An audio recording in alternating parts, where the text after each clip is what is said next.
kita ada di minggu pertama. Ini semua karena rencana dan segala kebaikan Tuhan dalam hidup kita. Amin. Iya. Siapa yang mengalami pengurapan Tuhan di dalam penyembahan tadi, lambaikan tanganmu. Haleluya. Ya. Sedikit banyaknya itu urusan pribadi kita. Amin. Bersama dengan Tuhan. Baik. Hari ini Bapak Ibu Saudara terkasih dalam Tuhan, kita merayakan hari raya Pentakosta. Tercurahnya Roh Kudus atas para rasul pada zaman itu, dan tercurahnya Roh Kudus atas hidup saya dan saudara pada hari ini, karena kita adalah orang-orang yang percaya kepada Kristus beri kemuliaan Tuhan. Baik Bapak Ibu, ya paling khotbahnya sekitar 2 jam ya Bapak Ibu. Iya. Firman Tuhan hari ini, Gereja Betel Indonesia merayakan Hari Raya Pentakosta dengan lebih memfokuskan bahwa Roh Kudus itu mengurapi keluarga. Amin. Kita rindu keluarga kita dan keluarga-keluarga yang diurapi oleh Roh Kudus. Amin.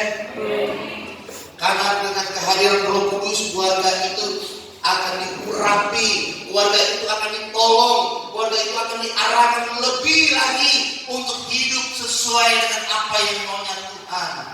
Bukan hidup menurut adat istiadat. Aku orang Cina, hiduplah sesuai orang Cina, bukan. Aku orang Nias, hidup sesuai orang Nias, bukan. Aku orang Batak, hidup sesuai orang Batak, bukan. Aku orang Karo, hidup sesuai dengan orang Karo, bukan.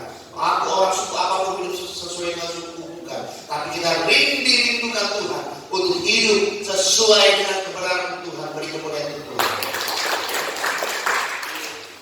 Ya, Bapak Ibu Saudara terkasih dalam Tuhan, tidak ada ayat Tuhan mengatakan hiduplah sesuai dengan adat istiadatmu, tapi hiduplah menurut kebenaran firman Tuhan.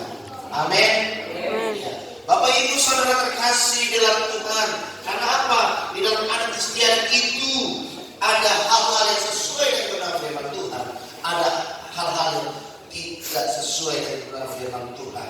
Hari ini kita rindu keluarga-keluarga kita dan keluarga-keluarga yang diurapi oleh Roh Kudus. Supaya apa? Keluarga kita semakin hari mengenal Tuhan. Amin.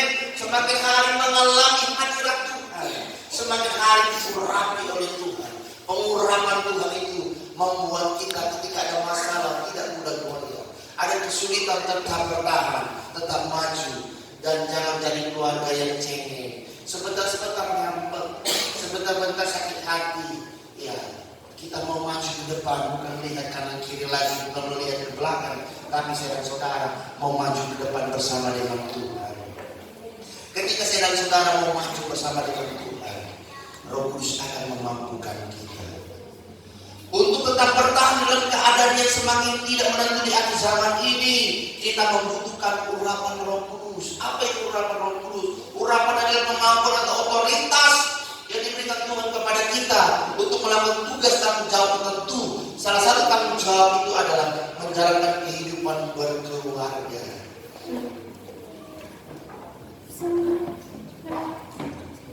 Jadi Roh Kudus mau mengurapi keluarga lepas keluarga. Supaya apa? Supaya terbangun hubungan yang lebih sesuai dengan apa yang maunya Tuhan. Keluarga yang diurapi Roh Kudus akan menunjukkan ciri-ciri sebagai berikut. Ya, kalau kita buka dari kitab Kolose pasal 3 ayat 18 sampai 19. Hai istri-istri, tunduklah kepada suamimu sebagaimana seharusnya di dalam Tuhan. Hai suami-suami, kasih istrimu dan janganlah berlaku kasar terhadap dia. Dalam keluarga suami dan istri perlu mengingat peran masing-masing yang harus dijalankan. Amin. Kalau laki-laki yang sudah berkeluarga, jadilah suami. Kalau perempuan, jadilah istri. Jangan sebaliknya. Amin. Jangan laki-laki jadi istri, istri jadi suami. Adanya itu banyak zaman sekarang. Ya, hello.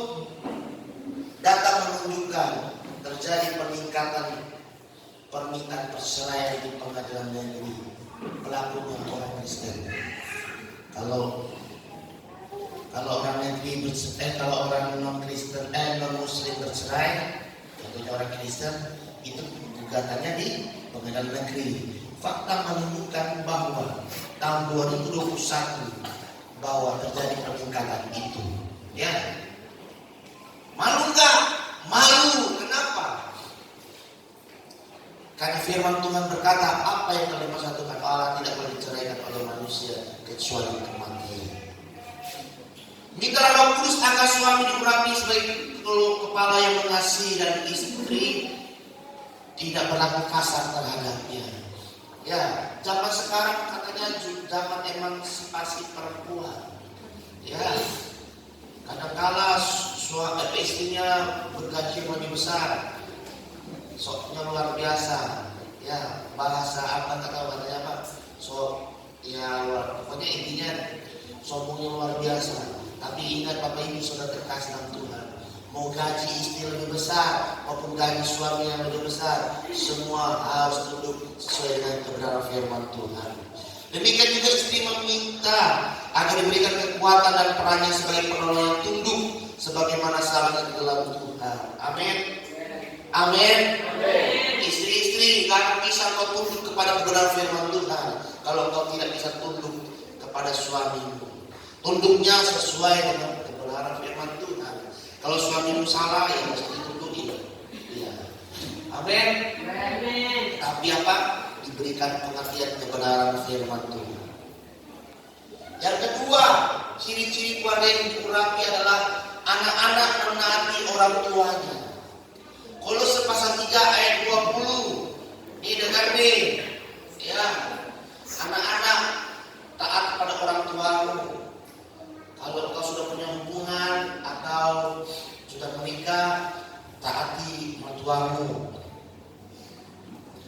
Hai anak-anak, taatilah orang tuamu dalam segala hal, karena itulah yang indah di mata Tuhan. Amin.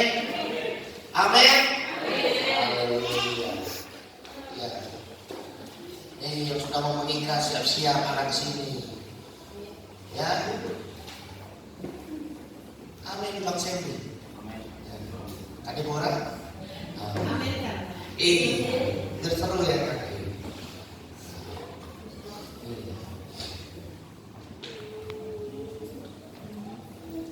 Jangan hanya bisa mentaati kata mamaku begini, kata bapakku begini. Nanti engkau udah masuk ke pernikahan, engkau akan seperti apa? Bisa ranjang. Ya. Si laki-laki tidur di kamar 1, si perempuan tidur di kamar 2. Kenapa? Karena hanya berpegang kepada kata mamaku, kata bapakku seperti ini. Jadi yang terjadi adalah kecekcokan. Tapi Bapak Ibu Saudara terkasih dalam Tuhan, ya, kenapa? Si suami akan berkata kata bapakku seperti ini, kata mamaku seperti ini. Si perempuan berkata kata mamaku bukan kayak gitu, seperti ini, seperti ini. Yang terjadi apa? Cekcok. Seharusnya yang terjadi adalah cok. Ya Bapak Ibu Saudara terkasih dalam Tuhan, ingat ini. Hai anak-anak muda yang sudah punya ikatan dan akan punya ikatan dan akan menuju kepada pernikahan, ingat ini. Kata orang tua di sini kan nggak ada dibilang orang tua kandung. Amin. Orang tua di sini juga nantinya engkau punya mertua, ya engkau akan taat situ karena nanti apa? Perang kepentingan. Suamimu akan taat saja sama orang tuanya. Dirimu nanti yang perempuan akan taat juga hanya sama orang tuanya saja, sehingga tidak terjadi hubungan yang harmonis. Tapi hari ini firman Tuhan mengajari kita yang sudah menikah maupun yang belum menikah bahwa seorang anak harus mentaati orang tuanya. Karena apa? Ayat ini menegaskan panggilan terhadap anak-anak untuk taat kepada orang tuanya di dalam segala hal. Tentu saja dalam hal-hal yang positif dan membangun. Amin. Kalau yang nggak membangun, jangan diikuti. Yang membangun diikuti. Jangan disuruh-suruh, susahnya minta ampun. Banyak kali alasan, serba 1000 alasan. Ya seperti lagu-lagu dunia ini berkata, ya, ditelepon susah kali berangkat, dihubungi, dimatikan dan sebagainya. Kayak sopaten aja. Jangan jadi anak-anak yang sopaten. Amin. Amin. Iya, jadilah anak-anak yang taat dan menghormati orang tuanya. Hal ini bukan saja akan membuat keharmonisan rumah tangga terjadi, tapi juga merupakan yang indah di dalam Tuhan. Menaati orang tua menjadi sulit karena mereka juga memiliki kekurangan, tapi dengan urapan Roh Kudus hal ini dapat dilakukan. Jadi Bapak Ibu Saudara terkasih dalam Tuhan, bukan kita lihat kekurangan orang tua kita, tapi kita lihat bahwa ini adalah kebenaran firman Tuhan. Ketika kita mampu mentaati orang tua kita, percayalah nanti anak-anakmu yang diberikan Tuhan kepadamu akan mentaatimu secara luar biasa untuk kemuliaan Tuhan. Ya, yang ketiga Bapak Ibu, khotbahnya pendek kok, selama 2 jam saja. Ya, supaya Bapak Ibu nggak ngantuk ya. Yang ketiga, ayah mengasihi anaknya. Ya. Banyak anak-anak merasa kurang kasih sayang seorang bapak. Karena apa? Karena mungkin bapaknya banyak kerja di luar. Ada orang tua itu yang pergi pagi pulang malam. Ketika dia pergi bapaknya bapaknya pergi kerja, anaknya masih tidur. Ketika dia pulang, anaknya sudah tidur juga. Jadi nggak pernah melihat. Ya, bapaknya yang melihat anaknya, anaknya nggak melihat bapaknya. Ya, itu salah satu contoh. Tapi kita lihat di dalam firman Tuhan. Kolose pasal 3 ayat 21, hai bapak-bapak, janganlah sakiti hati anakmu supaya jangan tawar hatinya. Seorang ayah dipanggil untuk tidak menyakiti hati anak-anaknya. Ya, jadi jangan disakiti anak-anaknya, tapi diajari kebenaran firman Tuhan. Amin. Anak-anak juga kalau kita diajari, jadilah anak-anak yang baik. Jangan suka anak-anak memberontak, jangan suka jadi anak yang bebal. Baik zaman sekarang ini anak-anak itu punya hati yang bebal. Kenapa? Karena terbiasa dengan lingkungannya yang tidak mendukung, lingkungan yang memberontak, sehingga ketika diajari kebenaran firman Tuhan oleh orang tuanya, oleh kebenaran firman Tuhan ketika ibadah, hatinya tidak terima. Kenapa? Hatinya sudah membatu, hati yang bebal. Jadi jangan jadi anak yang membatu, hati yang bebal. Tapi buka hatimu, biarlah Roh Kudus yang menjamah hatimu. Sakit hati yang tak diselesaikan akan membuat tawar hati anak-anak dan merusak hubungan di dalam keluarga. Maka terjadi sering apa? Yang namanya broken home. Anak lari dari rumah. Kenapa? Karena anak tidak merasa nyaman di dalam rumahnya. Jadi kita sebagai orang tua, kita harus pelihara dan jaga anak-anak kita, keluarga besar kita, supaya memiliki hati yang nyaman di dalam rumah.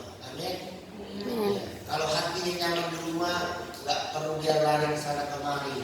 Mari kita lihat ini semua jadi pelajaran bagi kita. Kebenaran firman Tuhan ini memang kelihatannya sepele. Udah tahu rupa yang demikian, tapi tidak apa-apa. Firman Tuhan selalu baru di dalam setiap waktu hidup saya dan saudara. Jika telah terjadi hubungan yang renggang antara orang tua dan anak karena sakit hati, mintalah pimpinan Roh Kudus agar pemulihan itu terjadi. Jika hari ini Bapak Ibu Saudara terkasih masih memiliki kepahitan di dalam keluargamu, suami sakit hati sama istri, istri sakit hati sama suami, anak-anak sakit hati sama orang tua sakit hati sama anak-anak, mintalah biarlah Roh Kudus yang menjamah hati kita. Amin. Siapa tahu ada yang sakit hati sama saya, iya. Siapa tahu dengan senyuman saya Bapak Ibu bisa sembuh. Amin. Iya. Ya Bapak Ibu Saudara terkasih dalam Tuhan, hari ini hari raya Pentakosta tercurahnya Roh Kudus. dalam doa 10 malam ternyata hanya 6 orang yang setia sampai akhir. Amin ya. Ada yang bolong-bolong tapi nggak apa-apa. Yang penting apa? Roh Kudus tidak pernah bolong untuk selalu menolong hidup saya. Roh Kudus selalu mengingatkan kita. Ya, fungsi Roh Kudus itu mengingatkan kita, mengarahkan kita untuk semakin hidup benar di hadapan Tuhan. Ya, minta itu keperluan Roh Kudus itu bukan hanya di dalam doa 10 malam aja, minta itu terus, minta itu sampai keperluan itu terjadi. Amin. Ketika keperluan Roh Kudus itu terjadi, kita dengan mudah bisa berkomunikasi dengan Tuhan. Ketika Roh Kudus itu terjadi, kita pokoknya dekat sekali sama Tuhan. Sehingga apa yang kita minta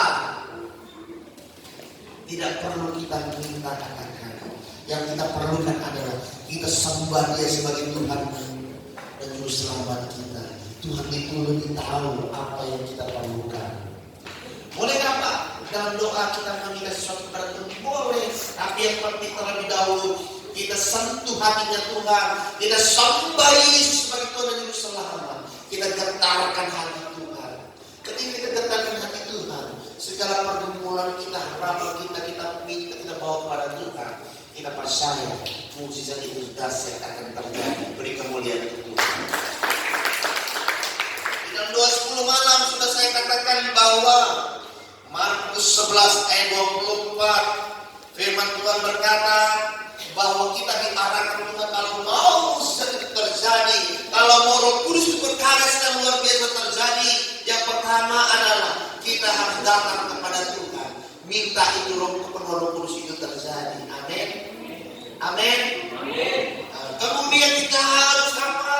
Kita harus percaya bahwa Roh Kudus itu sudah ada dalam hidup saya dan saudara, supaya kepenuhan itu terjadi.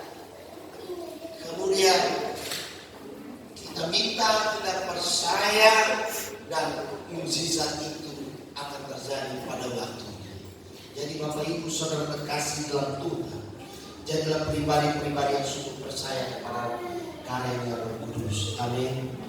Dengan cara persyaratannya kita adalah orang-orang yang sungguh percaya kepada Kristus. Karena Roh Kudus itu akan selalu mengingatkan kita, membawa, mengarahkan kita kepada hidup yang sesuai dengan apapun yang Tuhan Yesus.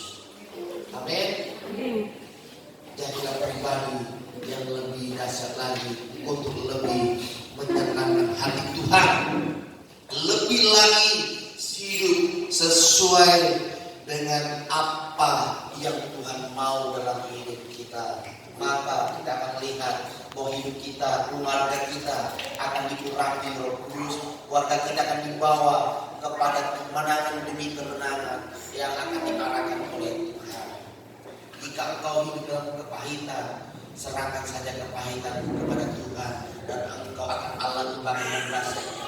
Roh Kudus mengubah hati kepahitan menjadi hati yang penuh dengan sukacita, hati yang penuh dengan kedendaman, diubah Tuhan menjadi hati yang baru, yang penuh dengan sukacita. Kita bisa memaafkan yang lain dan sebagainya.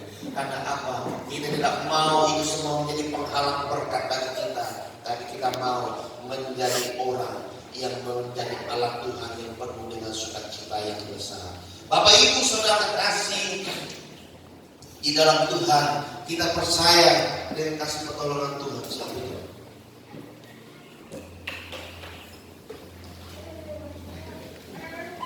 Ya Bapak Ibu, ibadah yang TikTok nanti aja. Amin.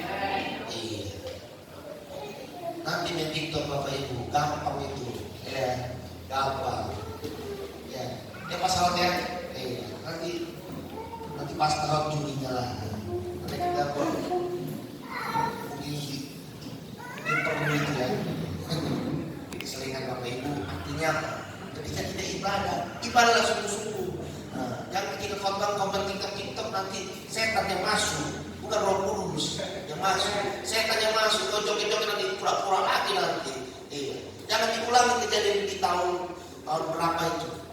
Pura-pura sakit lah, pura-pura kesurupan lah, nggak ada itu semua. Yang nanti yang terjadi apa? Carilah dukun sakti, pendeta sakti, nggak sembuh juga. Ingat, hidup dalam pura-pura.